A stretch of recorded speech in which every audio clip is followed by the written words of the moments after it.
So by the start of the 1970s, things are not looking great for Hollywood.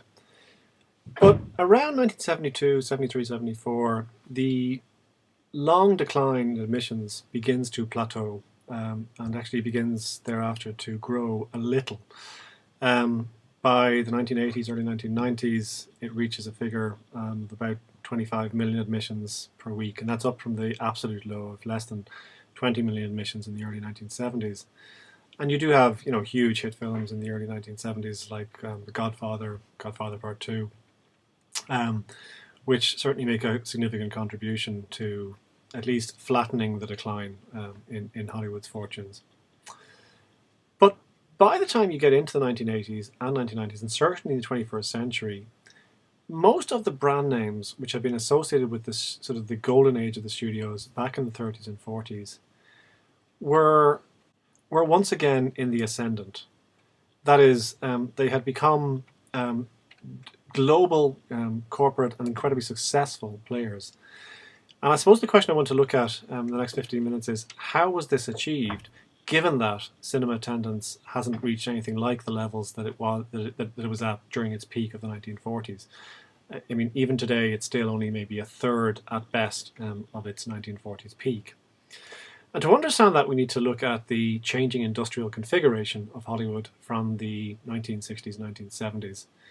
And this is pioneered by a number of individuals who come to the fore, come to basically lead the old film studios. At Warner Brothers, it might be someone like Stephen Ross. I guess it's Rupert Murdoch at Fox.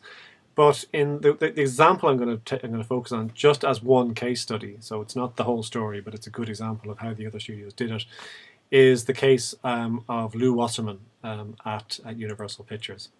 So, who was Lew Wasserman? Well, Lew Wasserman starts off his career as a talent agent. In 1936, he joined the Music Corporation of America, which was a music talent agency, so it was a booking agency. So one of its big clients would have been someone like Tommy Dorsey, who was a big band leader in the 1930s and 1940s. And the job of MCA would have been to have basically gotten Tommy Dorsey gigs, either on radio or in concert halls around the United States. Wasserman would rise to become president of the company that had employed him, that is Music Corporation of America.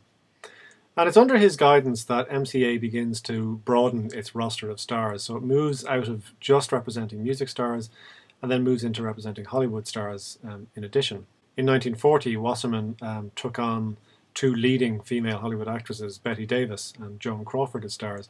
And then in 1945, MCA acquired in its totality the Hayward Agency, which was a talent agency that only looked after Hollywood stars. Wasserman was also instrumental in helping CBS, the radio station, overtake NBC as a ratings leader in the 1940s. Wasserman basically did was to approach a number of major NBC stars and basically promise them that if they came to CBS, he would incorporate them so that Tommy Dorsey, for example, instead of paying tax on his radio income as a private individual, would become Tommy Dorsey Incorporated.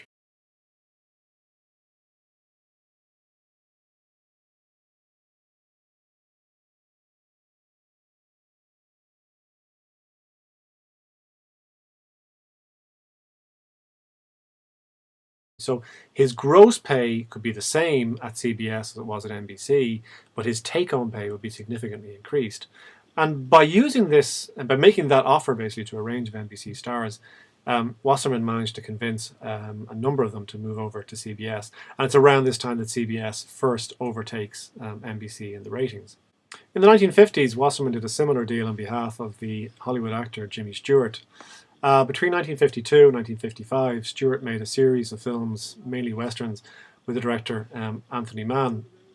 What was unusual about these films was that Stewart received no salary for appearing in these films. Instead, under a deal brokered by Wasserman, he received a percentage of the profits of the overall film. And again, that goes to Jimmy Stewart Incorporated, or whatever the company was called. So again, this was paid at corporation tax rates rather than income tax rates. And as a result, almost overnight, Jimmy Stewart became the best paid actor in Hollywood. Now, I've mentioned that talent agents become extremely important for their packaging function in the post-studio system era in the American film industry. And Wasserman is one of, not the only, but one of the pioneers of this idea of packaging. That is taking several stars, several clients, putting them together into a single project, and then offering that to a film studio to produce. And Wasserman increasingly begins to do this not just for film production, but also for television production, for the new television networks as they emerge in the late 1940s and early 1950s. Now, in 1950, he establishes his own television production company. Now, not a broadcaster, not a network, but simply a producer of television shows for networks, for other TV broadcasters. And the name of this production company is Revue Television. And the way that Revue works is it takes clients of the Music Corporation of America, film actor clients basically, puts a number of those into one show, and then basically makes that show and sells it on to television, especially to NBC, which MCA would have a long relationship with. Strictly speaking, the Screen Actors Guild of America did not permit a talent agency to act as a television production company at the same time. And the reason for this is kind of obvious when you think about it, because there's a clear conflict of interest. On the one hand, as a talent agency, the role of MCA was to get the best possible deal for its clients.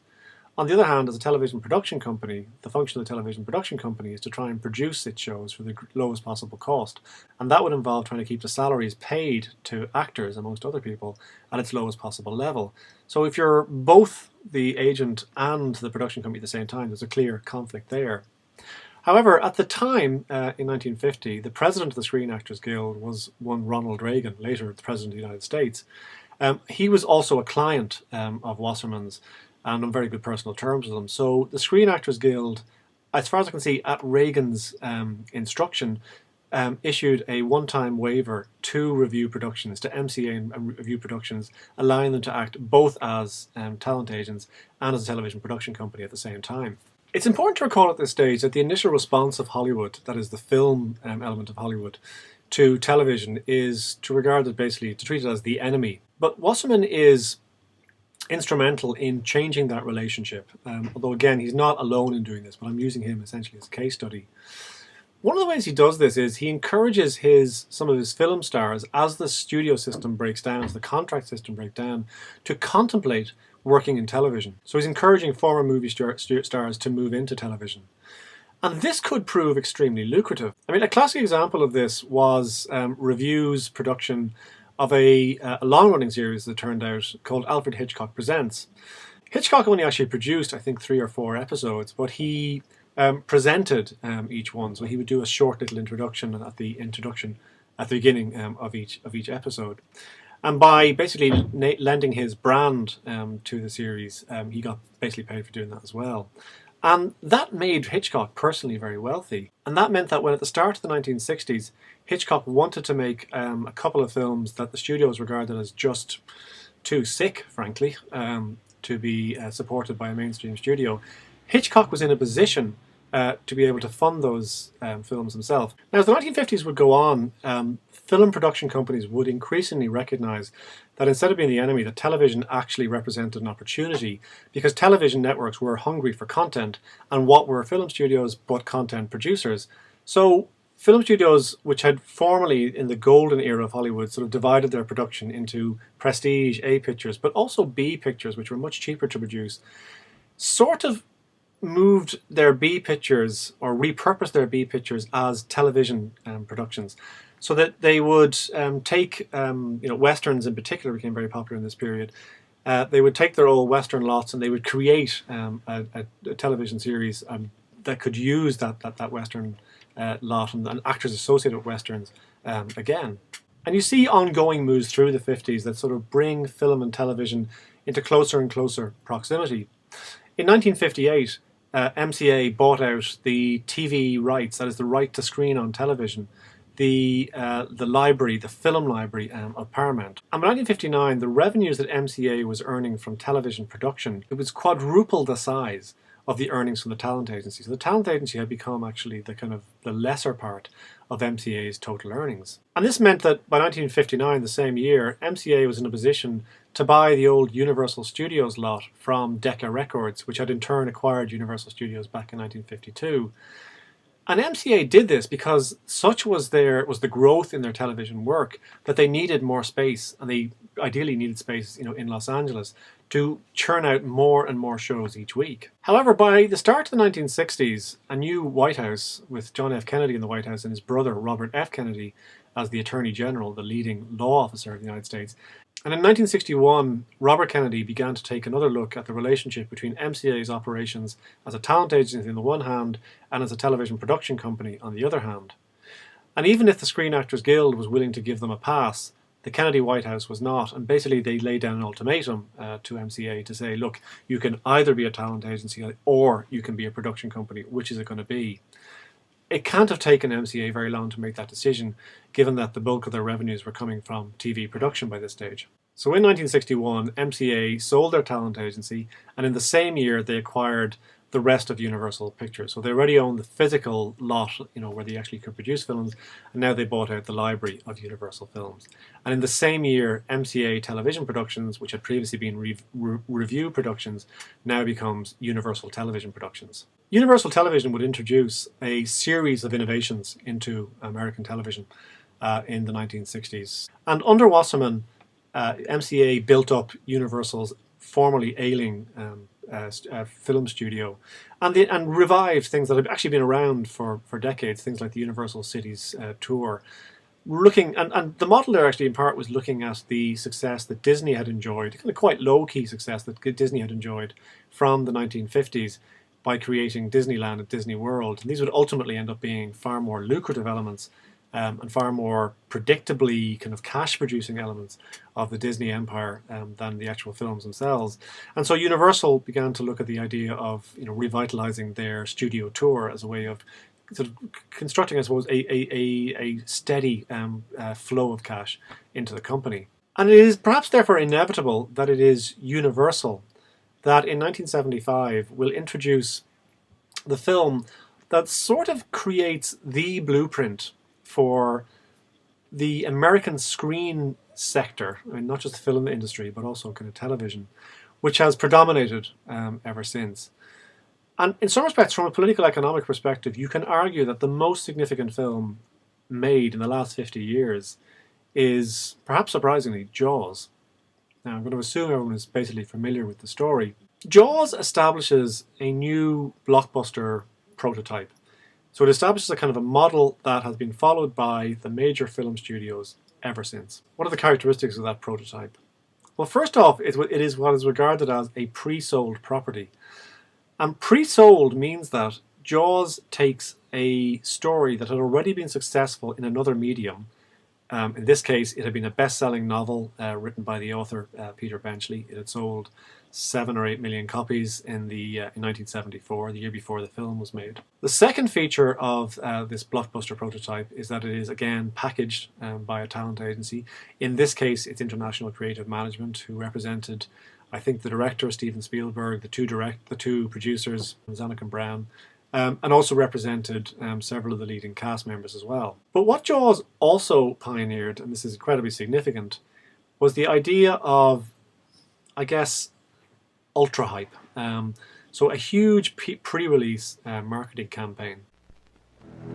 There is a creature alive today who has survived millions of years of evolution without change, without passion, and without logic. It lives to kill. A mindless eating machine. It will attack and devour anything. It is as if God created the devil and gave him jaws.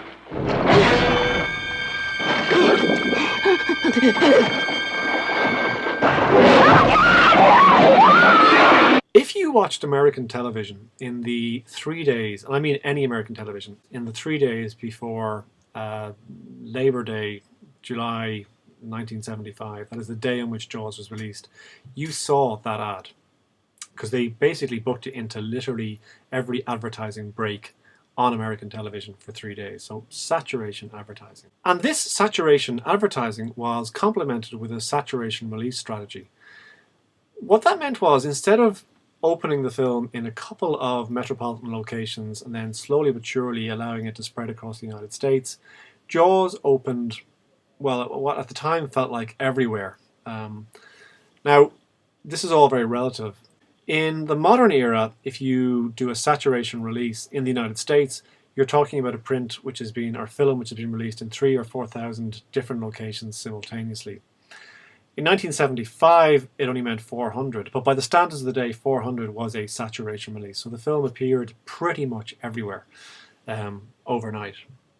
And this combination of a huge marketing campaign, a huge pre-release marketing campaign, and then a saturation release, so the film appears everywhere pretty much overnight, combining those two things together is known as front-loading. And this is the appeal of front-loading. Usually there are 3 things that can determine the willingness of an individual to go to a film. First off, maybe they've read a review. Secondly, maybe they've had a friend who's gone to see it, so they've heard word of mouth about the film. And thirdly, there is the marketing campaign. Now, the point about the first two, a review and a word of mouth, is that they only really come into play after the film has been released. Because a film generally doesn't get reviewed until it's actually in the cinema. No point in doing it otherwise. And by definition, word of mouth about a film can only begin to spread after the film has been released. The point is, it takes a little bit of time for the effect of a bad review, or a good review for that matter, but certainly of a bad review, or poor word of mouth, people saying this is terrible, don't go and see it, to basically filter to the population at large. And the idea about a massive pre-release marketing campaign is that the studio can own the kind of popular imagination about what a film is. And so the idea of front-loading is to basically try and hoover up as much revenue as possible in the opening week or even weekend of the film's release. And Jaws is a film which pioneers that strategy.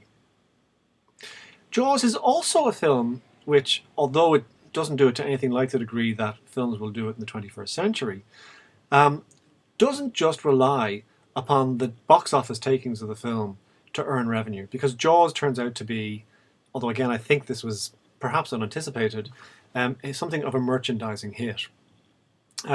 So, during the summer of 1975, there's nothing but Jaws t-shirts. You could buy the soundtrack, you could buy mugs with Jaws written on it.